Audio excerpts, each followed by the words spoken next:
So welcome everybody, and thank you for joining us. I do want to just say this is a presentation offered by the University of Maryland Cooperative Extension and the University of Delaware Cooperative Extension, but it's also been supported through the Sustainable Coastal Communities Organization, who is helping to support programming around behavioral health, mental health for farm audiences. So in this workshop, we're going to be exploring farm stress, which is really a subject that is affecting the lives of many farmers and their families, and really all of us during this crazy time. The material in this program was authored and designed by a multidisciplinary team from Michigan State University Extension. And those individuals come from a variety of backgrounds, including social, emotional health educators, farmers, agricultural educators, and other experts in the field. And in the resources that we share, there is a list of those authors. We hope that this program is interactive. And so during the program today, we'll be asking you to participate and share either in the chat or in some breakout rooms. And so here are our presenters. Myself, I'm Maria Pippidis, and I work for the University of Delaware Extension. I'm a family and consumer science educator, and my role primarily has been in the area of financial management and health insurance literacy. And I've been working with Jesse. I've been working with Jesse on that. My name is Sarah Burkholm, and I work for University of Delaware Cooperative Extension. I'm an extension agent there, and I work mainly in health promotion and mindfulness and health literacy. And my name is Jesse Ketterman. I'm a family and consumer science educator in Western Maryland, and I focus on financial literacy and health insurance literacy, and I work closely with Maria on the health insurance literacy. And then Maria and I also do some work together with farm and farm family resiliency. And I also see in Frederick County listed there. I also grew up in Frederick County, Maryland. So nice to see some people from my home county. Now, from a Maryland's perspective, Maria, we also you mentioned that you were recording. We got to let people know in Maryland that we are recording the session today. So our objectives for today is really to help build some awareness around potentially stressful conditions that are affecting farmers.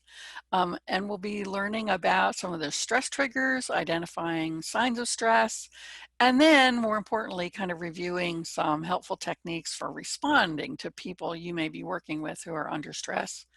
We'll be learning some techniques for identifying and approaching and working with farmers who may not cope with stress very well, and really kind of do some practicing around that. And then lastly, learning where to go for some additional help. So I think we know it is no surprise that farming is stressful and it's a high risk profession, and that at least some of the farmers that we know are confronted with more challenges than others. And we know farming can be really hard on the body, and this can be seen in recent data, some of the information that's on the slide here. The Center for Disease Control and Prevention reports that in 2016, 417 farmers and farm workers died from work-related injury, resulting in a fatality rate of 21.4 deaths per 100,000 workers. Most of these fatalities are from transportational incidents like tractor overturns. And the typical cost of one tractor overturn is $1 million. Those who work in food production and processing have a significantly higher mortality rate than those in non-food industries. And in 2014, the highest number of injuries among farmers aged 50 to 59, in 2014, the highest number were among that age group. And each day, approximately 100 agricultural workers suffer an injury leading to lost work time. The annual cost of injuries, including medical costs and lost productivity, is estimated at $8.3 billion.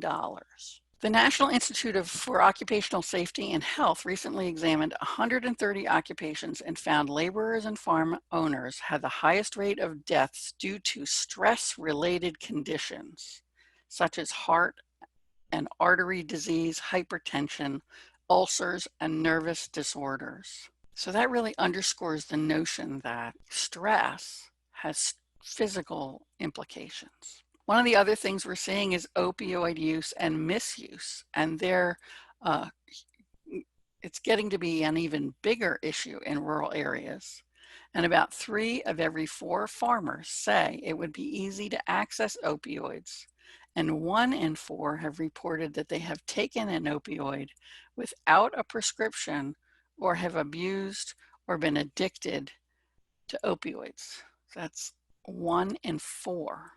Making all of this even more of a challenge is in many of our rural communities, we don't have adequate medical infrastructure. There is a health professional shortage. And there are, statistics about, kind of where geographically there are those shortages. And we know that 67% of those areas that have those shortages are in rural or potentially rural areas. And when considering mental health care, almost 62% of those areas of shortage are in rural areas. So we all have to learn to manage our stress levels and to reduce the effects of unwanted stress, because too much stress can make a person more accident prone and affect their health and well-being. We know that people who are under extreme stress do not make good decisions. And this is why it's important to identify common stressors, recognize those symptoms of stress, and manage that stress. And by doing these 3 things, you can make your workplace a safer place, but help farmers make their workplace a safer place as well. There is this notion, this idea of the agrarian imperative. And this really refers to the powerful connection farmers have with their land and their animals that is really difficult to break. And this connection is part of what farmers identify with. And if farmers have to consider career options other than farming, it can make this consideration very difficult. And so it's this notion that the connection to the land, right, the connection to the animals, they need to hang on to that at all costs. And it obviously motivates people to work hard and to endure an unusual pain and hardship, or to take uncommon risks. But it can also lead to a lot of pressure on oneself.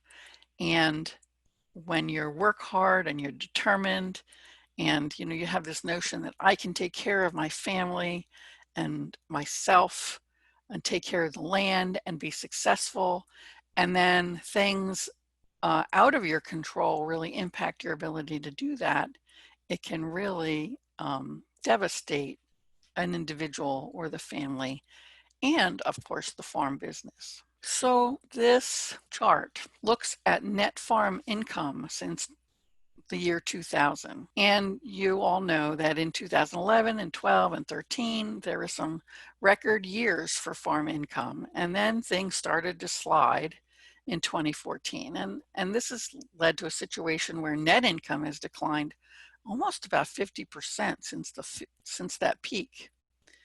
And some regions obviously have been hit harder than others, but farmers everywhere have taken a hit to net income over these last few years. And current projections show net income really is going to be at the lowest it's been, especially in the dairy industry. And dairy isn't the only organism or the group or commodity that is hit. The same kinds of trends are being seen in corn and soybeans, and even the wheat arena. And so we know on Delmarva, many of these commodities are key producers, and so income producers for farm families. And so we know just from the data that families are struggling and farms are struggling. So this slide speaks to median farm income by ag sector. And the gray bar speaks to total household income, and the yellow bar speaks to median household income from farming. So the total household income and portion of household income from farming is organized by commodity. And you can see that dairy income falls below the national average, right? The national average is about $60,000. And dairy relies on over half of its income from farming, whereas other commodities are really relying on other, outside income to really support household income and well-being. So especially for dairy farmers, because it's so people intensive, I'll just say, when dairy operations can't recoup that income from the dairy operation, then the whole household really suffers. And that puts a lot of pressure on the farmer, but also the family. Other kinds of things that we really need to acknowledge is, weather-related losses. And again, this gets to things that farmers can't really control. And one of the statistics that I wanted to share is it says, in 2017, an estimated total of more than 300 billion in economic losses were incurred from 16 different weather-related disasters that totaled in billions of dollars in damage. And so for the past few years, we've really seen many natural disasters, including drought, including strange, temperatures and weather patterns. Thankfully, Delmarva hasn't really been hit by fires, but in other places in the country, they've experienced that. And so there's a lot of destruction of property or destruction of our commodities, and certainly this whole COVID situation has impacted not only our ability to get out there and farm, but also the ability to move products out into the distribution system. Especially our poultry industry has been hit this year. So in summary, right, price volatility is going to continue to exist, and many agricultural markets are bearish for the near future. Many farms are struggling to cover cash flow. Year over year earned net worth is negative for many of the sectors within agriculture, and many farms are in financial distress, putting farm families under prolonged stress, causing mental and physical health issues. And I think the other piece on top of this now, because we're all at home, is this added pressure of, how am I taking care of family? How am I taking care of, the kids and maybe aging parents while trying to work from home, even if I even have a job, because many people have been furloughed. And so it's even exacerbated during this COVID situation. So right now I'm going to turn the presentation over to Sarah, and she's going to take us through some information about identifying and managing stress in ourselves and others. Yes, so the next section that we're going to discuss is about stress.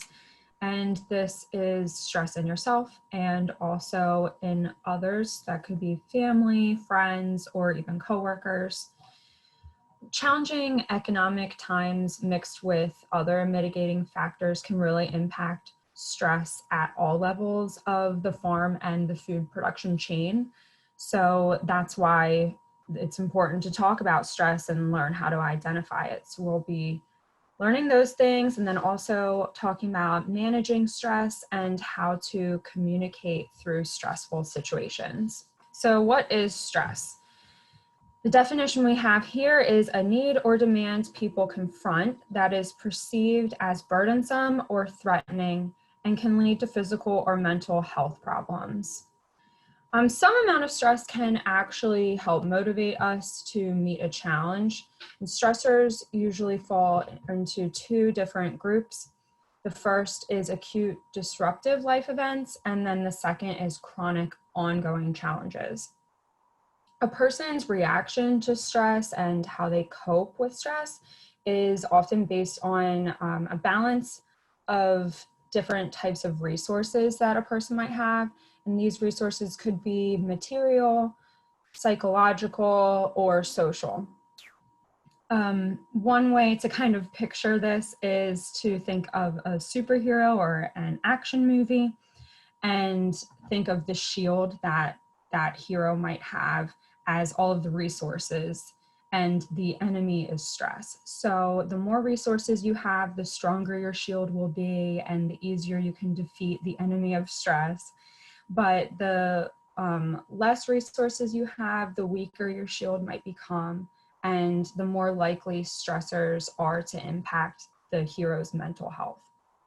Weather is definitely a stressor, and weather can be acute or chronic depending on what the issue is. Large debt loads.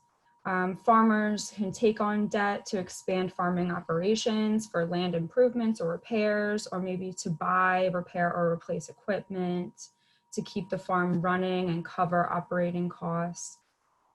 Government regulations is one that can be a source of stress.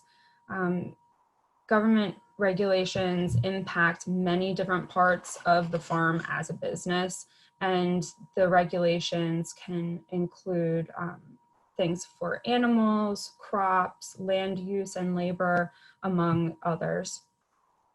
Machinery breakdown is an example of an acute disruptive event that would require a lot of time and money and repair skills to resolve.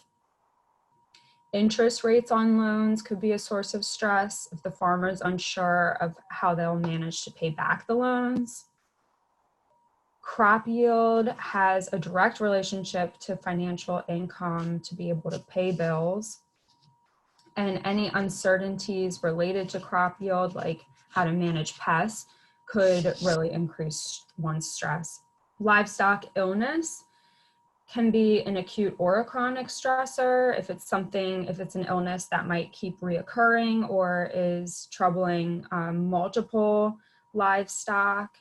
The consequences might be high or low, and there might be some vet bills that weren't planned for. Commodity prices fluctuate over time and really impact financial well-being of the whole farm. This could be considered a chronic stressor. And then disagreements with family members. So typically the whole family is involved in a farm, and there might be disagreements about some important decisions that impact the whole well-being of the farm. So this could be a chronic stressor if these conversations occur often, or it might be just like one big decision that is more of an acute stressor.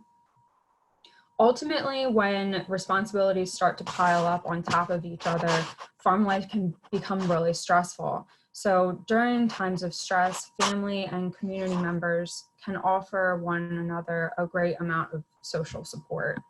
So now we just have a video to show you on stress and how it affects our bodies. Cramming for a test? Trying to get more done than you have time to do? Stress is a feeling we all experience when we are challenged or overwhelmed. But more than just an emotion, stress is a hardwired physical response that travels throughout your entire body. In the short term, stress can be advantageous, but when activated too often or too long, your primitive fight or flight stress response not only changes your brain, but also damages many of the other organs and cells throughout your body. Your adrenal gland releases the stress hormones cortisol, epinephrine, also known as adrenaline, and norepinephrine. As these hormones travel through your bloodstream, they easily reach your blood vessels and heart. Adrenaline causes your heart to beat faster and raises your blood pressure, over time causing hypertension. Cortisol can also cause the endothelium, or inner lining of blood vessels, to not function normally. Scientists now know that this is an early step in triggering the process of atherosclerosis, or cholesterol plaque buildup in your arteries. Together, these changes increase your chances of a heart attack or stroke.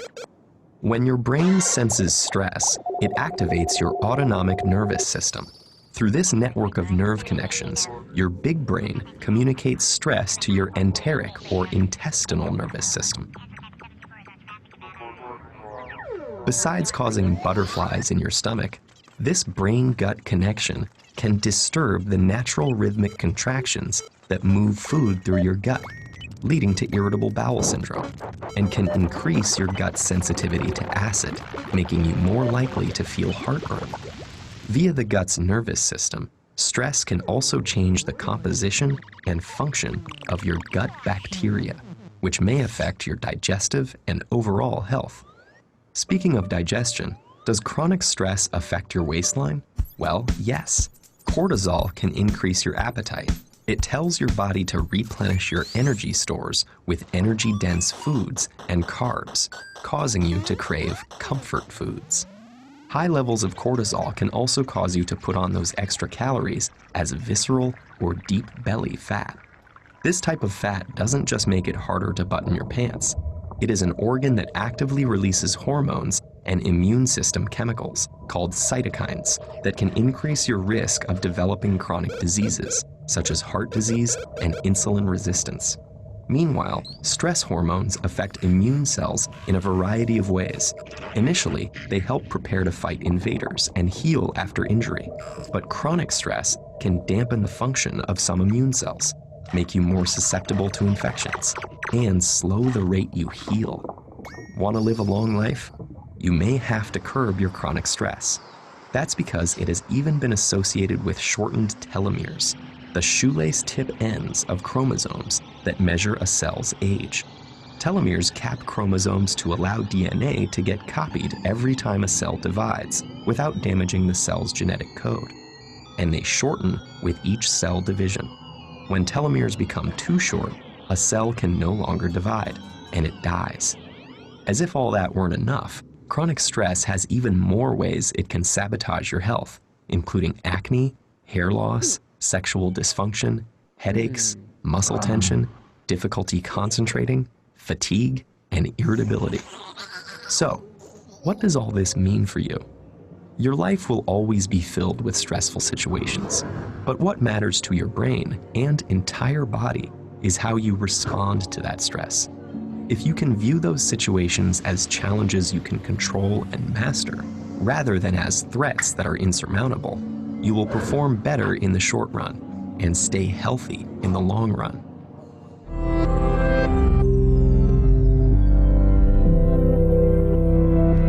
We saw a lot about cortisol in that video.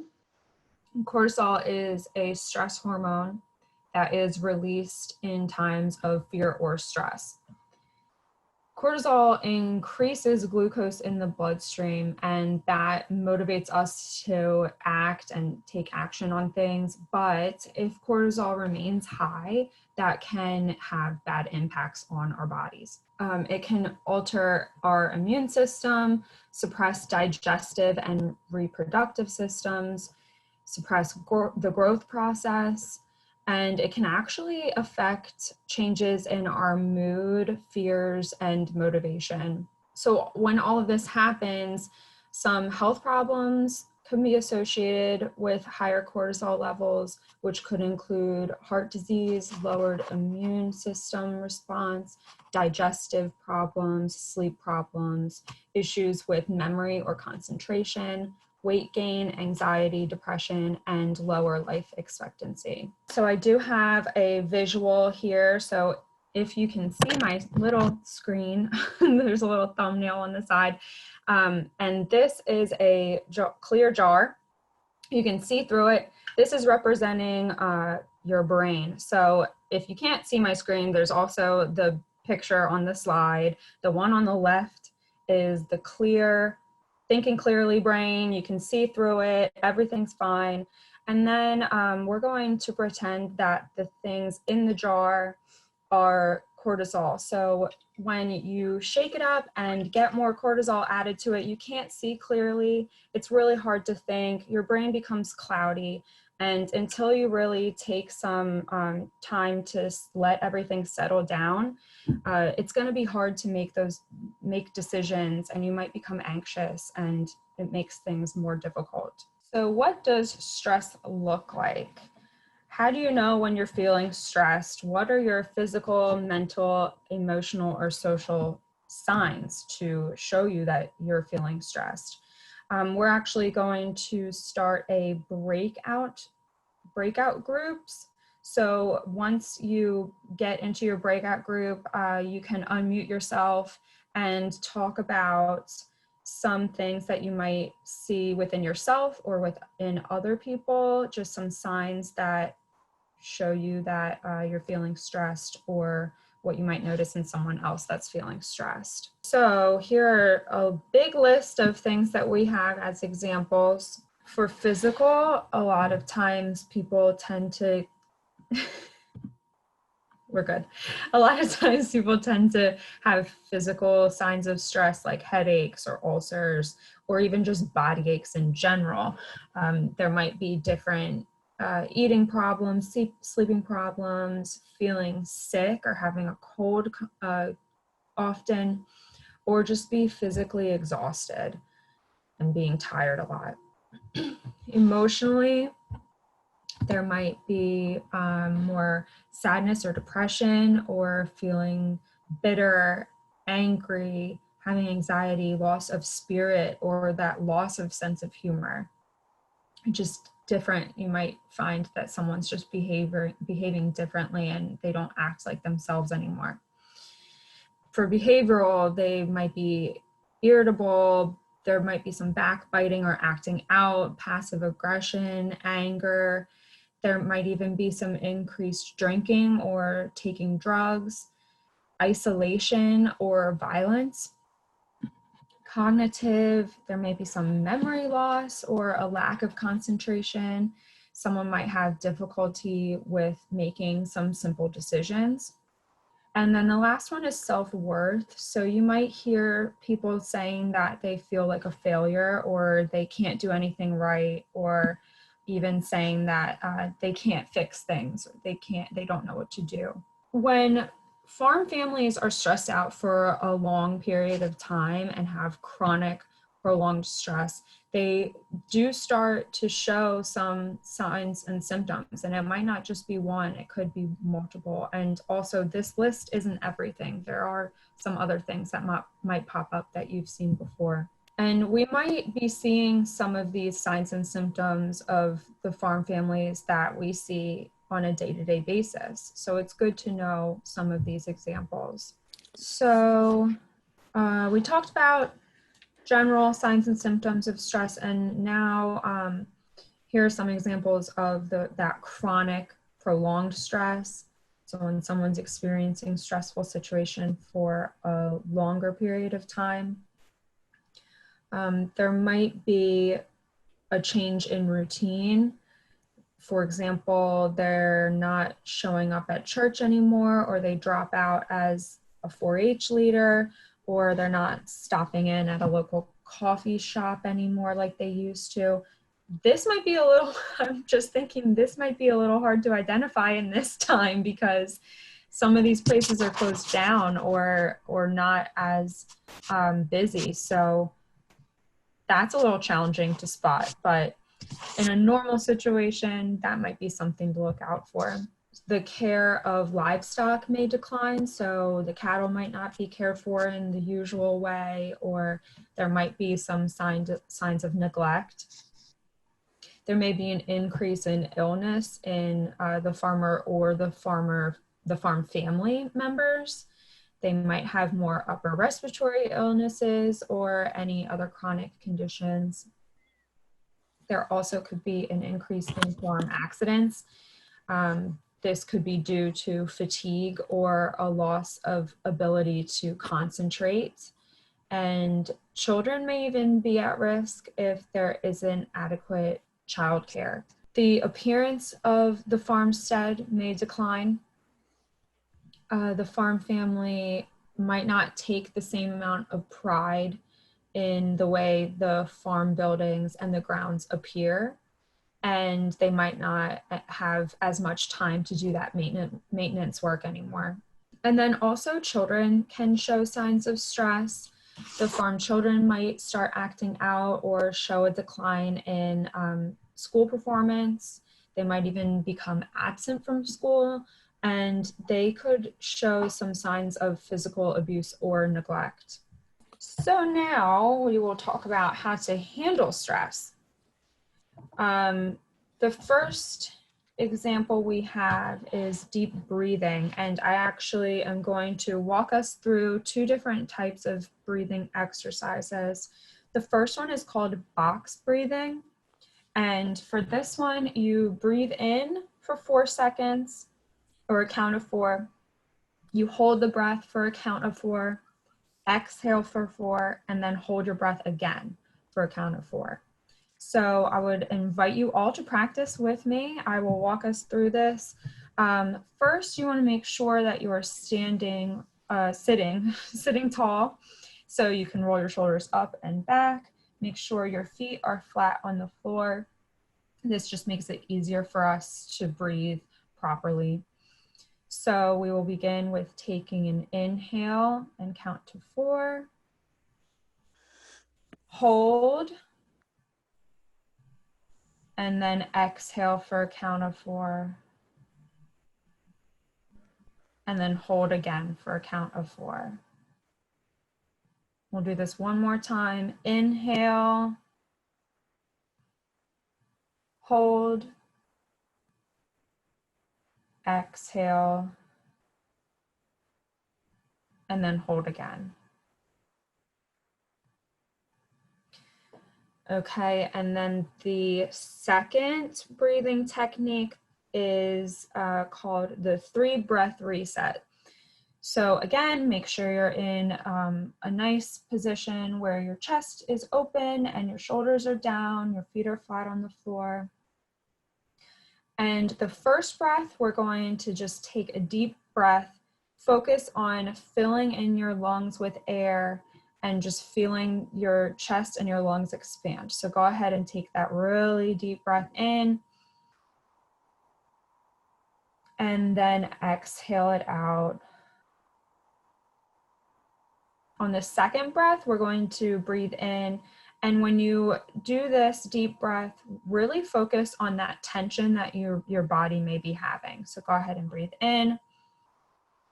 Recognize all the tension that you might be feeling in your body. And when you exhale, release all that tension that you noticed and try to focus on the difference between the two. So exhale everything out. And now on this third deep breath, we are going to inhale all this good energy that is in your room or in your house. So go ahead and inhale and just think very positive thoughts. And then exhale all the good energy out to your surrounding area.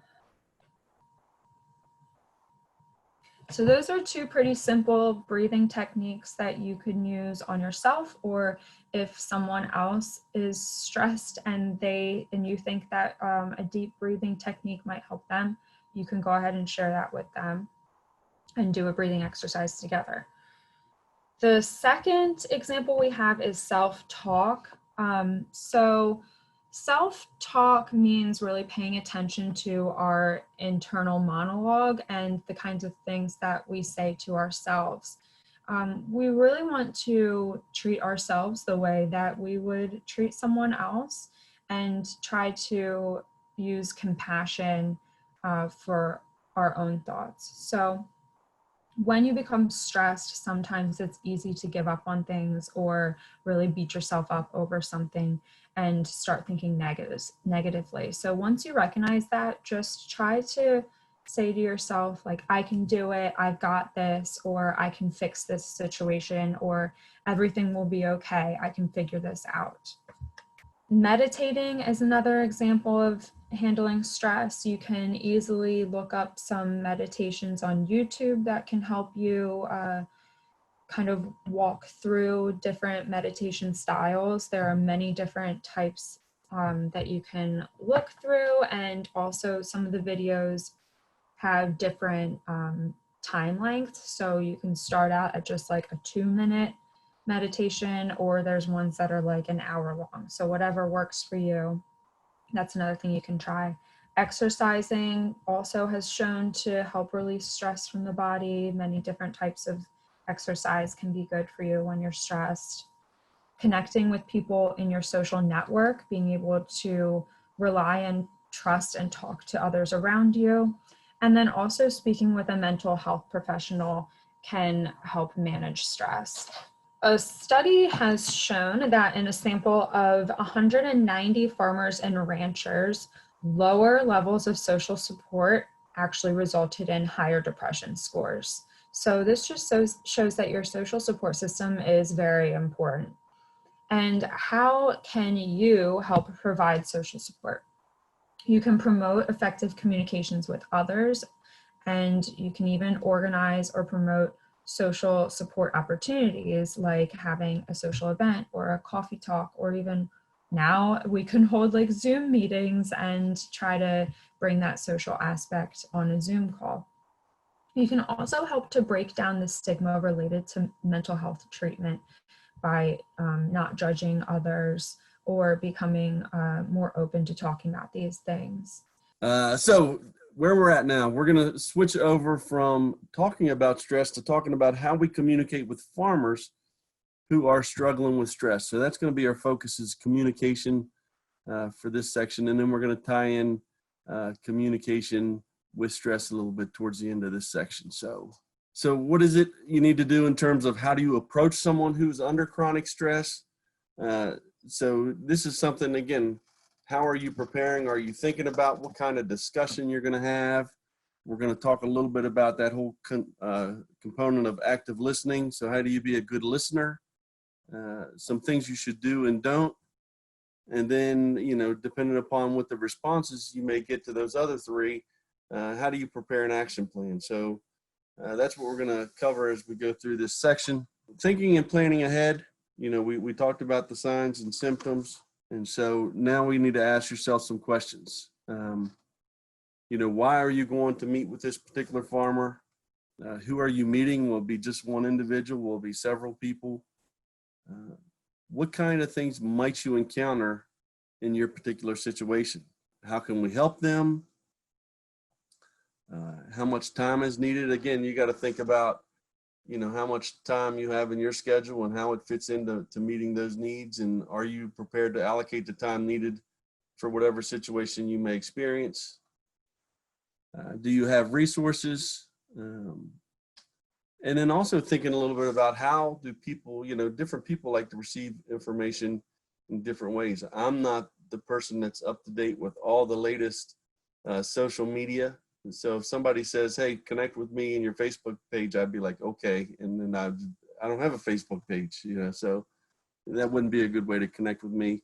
You know, some people like things in writing, conversations by phone. So different, you know, different ways to communicate information and what their preference is. And then how can you help them in the short term and in the long term? So again, developing a good game plan is going to answer most of these questions as we think about how we're communicating with farmers. So now I have a little video we're going to play. So what is empathy, and why is it very different than sympathy? Empathy fuels connection. Sympathy drives disconnection. Empathy, it's very interesting. Teresa Wiseman is a nursing scholar who studied professions, very diverse professions where empathy is relevant, and came up with 4 qualities of empathy. Perspective taking, the ability to take the perspective of another person or recognize their perspective as their truth. Staying out of judgment, not easy when you enjoy it as much as most of us do. Recognizing emotion in other people and then communicating that. Empathy is feeling with people. And to me, I always think of empathy as this kind of sacred space when someone's kind of in a deep hole and they shout out from the bottom and they say, I'm stuck, it's dark, I'm overwhelmed. And then we look and we say, hey, climb down. I know what it's like down here, and you're not alone. Sympathy is, ooh, it's bad, no. You want a sandwich? Empathy is a choice, and it's a vulnerable choice, because in order to connect with you, I have to connect with something in myself that knows that feeling. Rarely, if ever, does an empathic response begin with "at least." I had it, yeah. And we do it all the time, because you know what? Someone just shared something with us that's incredibly painful, and we're trying to silver lining it. I don't think that's a verb, but I'm using it as one. We're trying to put the silver lining around it. So, I had a miscarriage. Oh, at least you know you can get pregnant. I think my marriage is falling apart. At least you have a marriage. John's getting kicked out of school. At least Sarah is an A student. But one of the things we do sometimes in the face of very difficult conversations is we try to make things better. If I share something with you that's very difficult, I'd rather you say, I don't even know what to say right now, I'm just so glad you told me.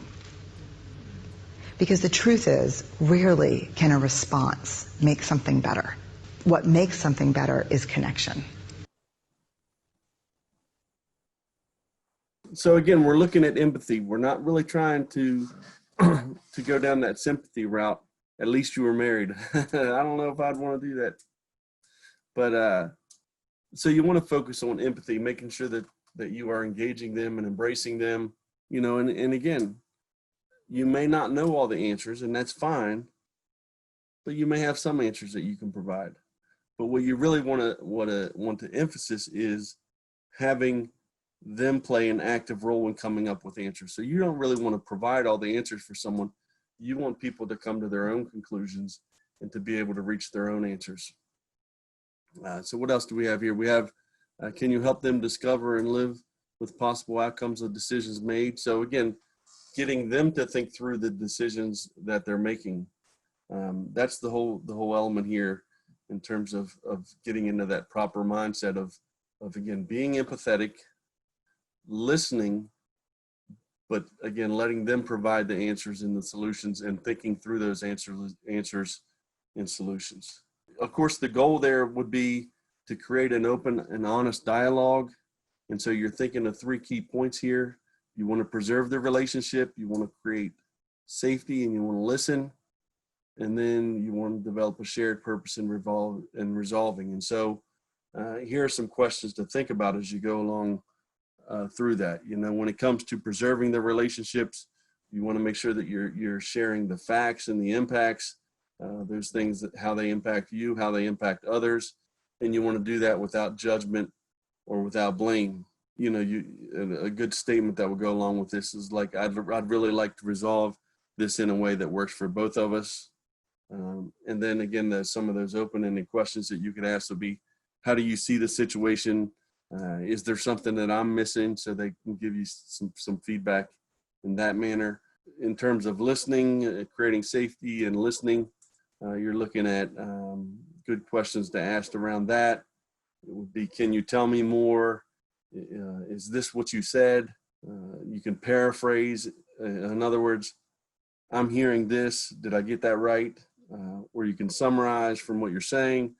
I sense that you're feeling blank. Is that right?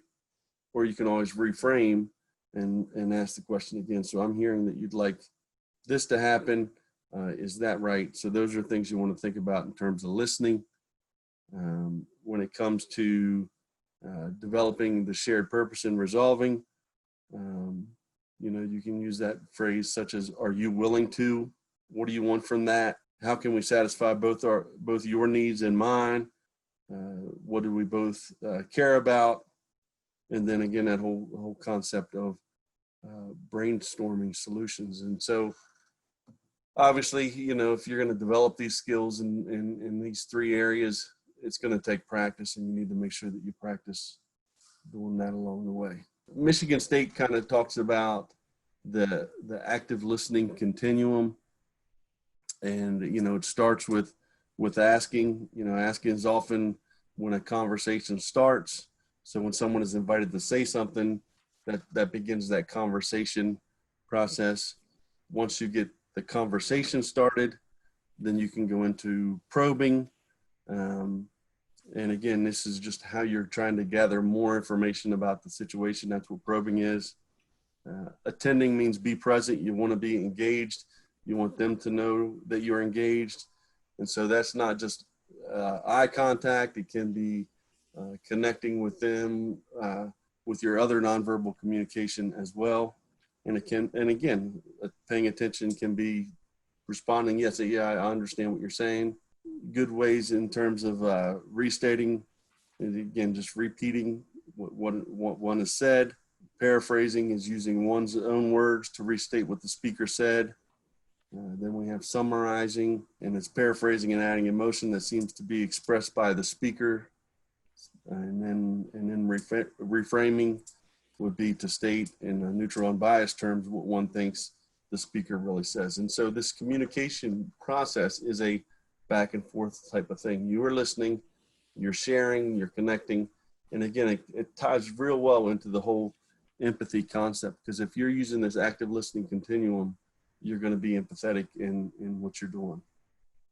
And if you're interested in more about this, you can search this active listening continuum in Michigan State University, and they have some additional information on that around the active listening component. So here are some phrases that you might use when you're being an active listener. And so I can see that the current situation is hard for you. What changes would you like to see? Again, you're not providing answers. You're trying to get them to provide you with answers. I'm eager to help you. I know you're going through some tough challenges. Tell me what I can do to help. I can hear you saying, and then it sounds like you are thinking that. Again, that's you repeating back the information that they're providing to you. And so let's look at that a little bit more. What to do if in stressful situations. So, hey, I know of several farms in similar situations, so you're trying to connect them to what's happening maybe with others. And again, a kind of a spinoff of that would be every situation is a little different. So help me better understand your situation. Have you thought about and see where that goes?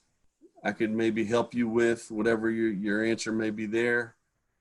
I can think that if we, again, sharing some ideas, but not leading them. You don't want to lead them. You want them to come up with the answers to the solution. So anytime you see these blank spaces, again, really think about how you're trying to get them to engage in the conversation and to get feedback from them. This new idea might blank. What do you think? And again, when Sarah talked about stress and losing clarity in your thinking, sometimes it's important to write things down and then look at it from a pros and cons. So, and again, when that cortisol is running through there and you're not thinking clearly, you may not slow down enough to think about what the pros and cons may be. So writing them down really can help with working through a particular situation. And so, these are some additional stressful situations that you need to be aware of and how people respond. People under stress typically don't process things as well as expected. They are easily overloaded. So again, you don't want to overwhelm them just by the conversation. So make it a simple conversation, use the paraphrasing, but again, don't overwhelm them. Be sensitive to help people organize information in a way that will enable them to remember and process what is discussed and the consensus that was reached. So, again, that ties back into the whole being empathetic to the situation and responding in that manner. And then the final point there, which is really critical, is that the timely follow-up with written communication, reviewing the discussions. And again, not everything is going to be in writing, but that follow-up piece is very important. And so making sure that when you have these conversations and they have provided their thoughts in terms of how they move forward, following up to make sure that they are doing those things is a very important component, which kind of ties us into the next slide here, which is, again, more do's. Follow up if you said you would do something. So again, earlier I said follow up on their suggestions and their ideas to make sure that they're moving forward on those things. But if you had a role to play, make sure that you follow up on what you said you would do. And again, even follow up if you did not say you would. And that's that whole concept of what I was just talking about. You got to reach out to them, stay connected, be a support, and let them know that you are there for them. What is your current role? Can you do? And don't promise what you cannot individually do. Now, one of the items that you were sent in advance was a fact sheet on how to talk with farmers under stress.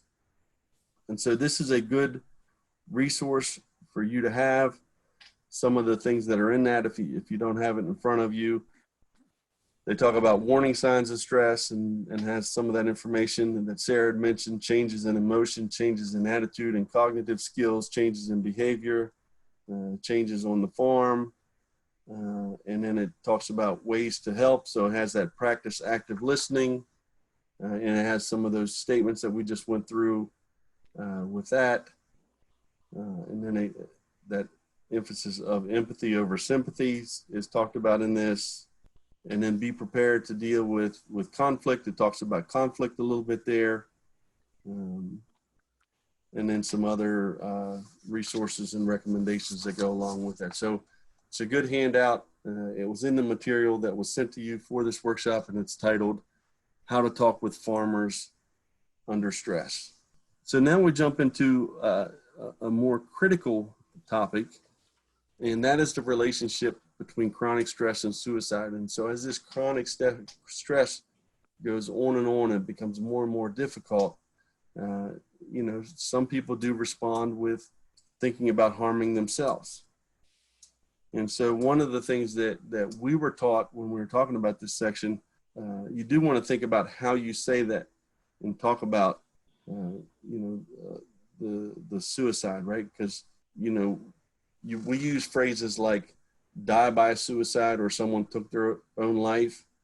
And that's a better way to communicate with suicide than it is to say committed suicide or successful suicide, because, you think about it, there's nothing successful about suicide. And then the whole thing of commit often feels like a crime or a sin. And again, we don't want to stigmatize the whole concept of suicide. We want people to reach out for help and support when they need it. So what are some of the warning signs that go along with suicide? So talking or writing about suicide or death, feeling helpless, trapped, or like a burden, giving away prized possessions, making a plan, acquiring needs, saying goodbyes, going around telling people, hey, it was nice seeing you, that kind of thing is a warning sign. We mentioned isolation from others, loss of interest in things, and then mood changes. Examples, here are some examples of statements that someone might make. So they may say to a close friend, I'm going to kill myself. They might say, don't be surprised if I die in a tractor rollover tomorrow. That can be an accident. They're thinking, this situation, maybe if it looks like an accident, I may be able to get insurance and it may be able to help my family on the financial side of things, not thinking about the emotional aspect that it might have. So, an example to a banker might be, if you're foreclosed, you'll be seeing my obituary next week. To a friend, hey, if I should pass away, I want you to have my old Winchester 12 gauge. So someone handing away those sentimental items that they have, trying to pass them on. What happens to my debt if I die? These are all, again, warning signs. A couple more examples here. Is this enough medicine to kill someone? when I can't sleep like this, I don't give a blank about life. I'm going to be leaving you nothing, I'm afraid, just my burdens. To a daughter, you'll need to look after your mother when I'm gone. You know, now, is this list all inclusive, or are these all the warning signs? No, but it gives you an idea of what people are going through emotionally and psychologically as they're contemplating suicide. And so, how do you respond when you see these things? How do you respond? And that's where we're going to go in our next step, right?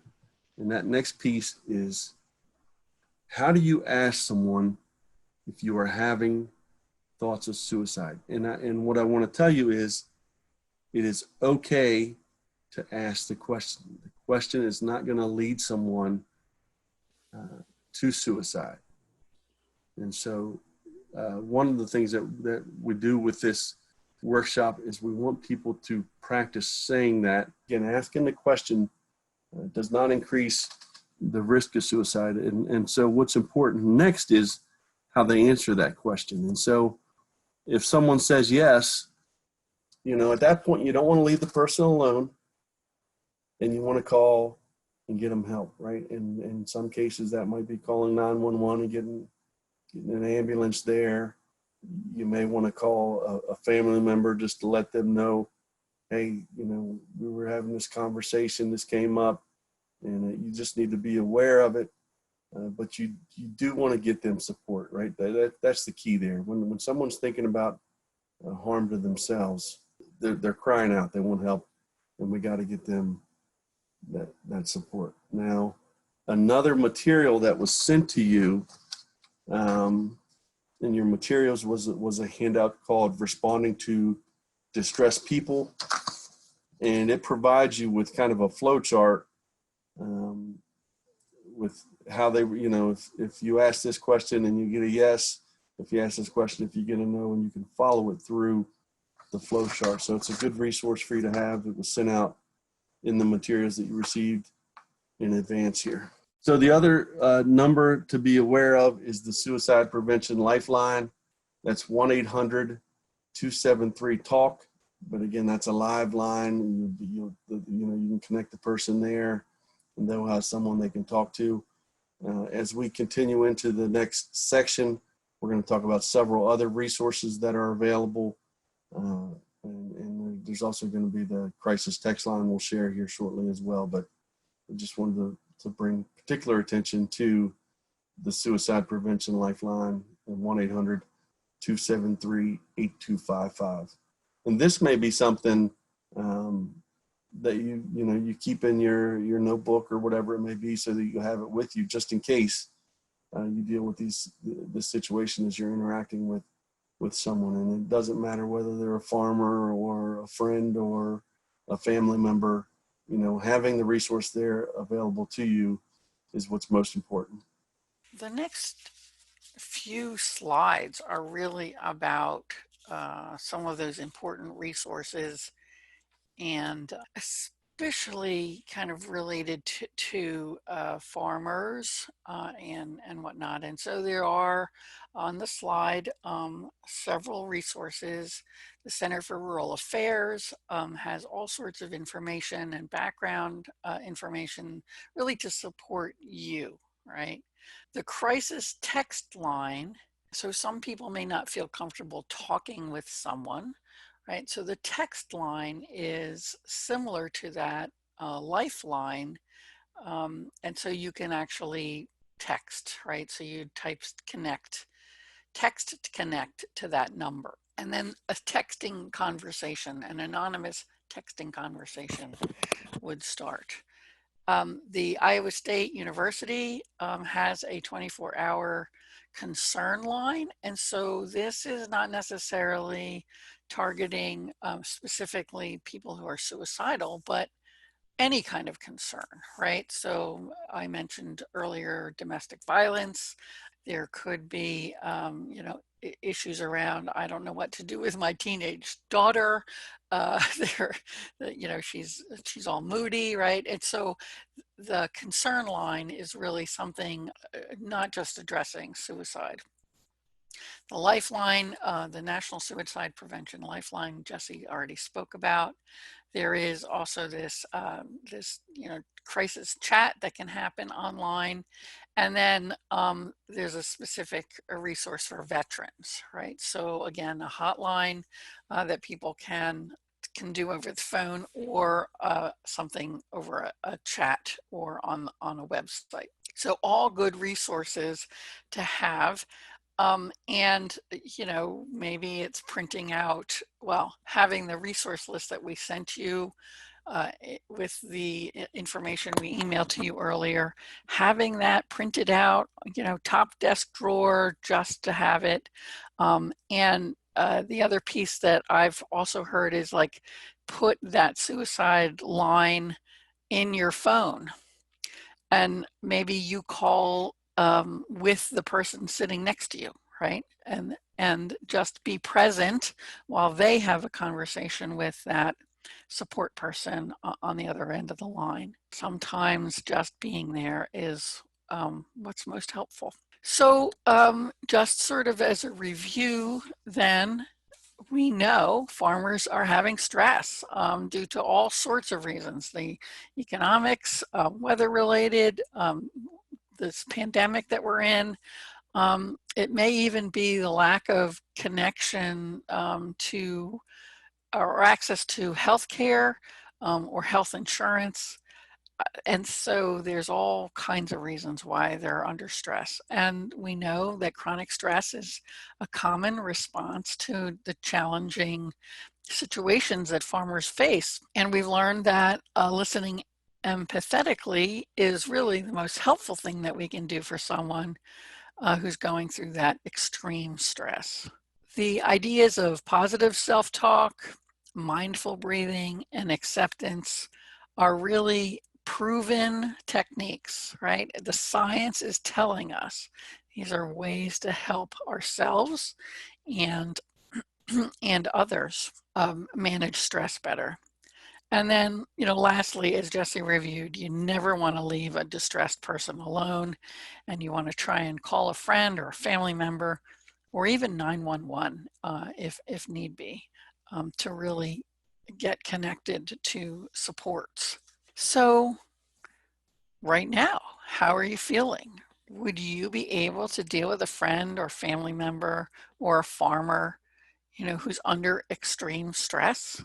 So some more resources, we've kind of organized them by Delaware and Maryland and national. These web pages and resources are in the handout that we sent along with the email we sent, that Serena sent you yesterday. In Delaware, we have, our overarching agency is the Division of Substance Abuse and Mental Health. And they do all sorts of programming, have all sorts of resources on their website. So if you're wanting to learn more, that's a place to go. There's also a website specifically targeting mental health, behavioral health issues, and also substance abuse, opioid or alcohol abuse. And that is the Help Is Here website. And it provides kind of direct linkages based on the kind of issue you're facing. For example, if we have an opioid addiction, for example, what are some of the resources out there that that are available? The mobile crisis intervention services.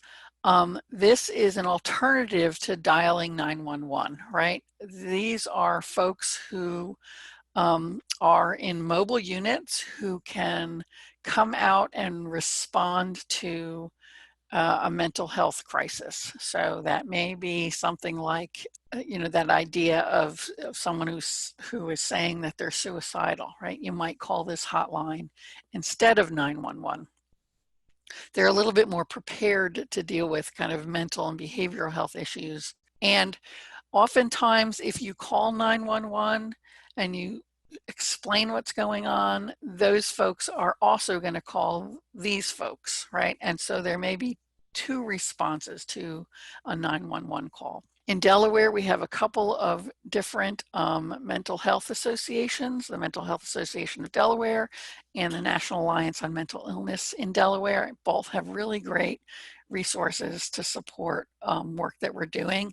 Many of them have support groups, weekly support groups. Many of them can refer to counselors, those kinds of things. In Maryland, there is a network of care that offers portals for consumers to search health and human services by county. And it's a great way to kind of get connected into to the right resources that are available in each of the counties or locales. There's the Pro Bono Counseling Project, and this is a great resource for confidential counseling services that, you know, is offered free. And this may be a really great resource for Maryland farmers, especially who may not have insurance.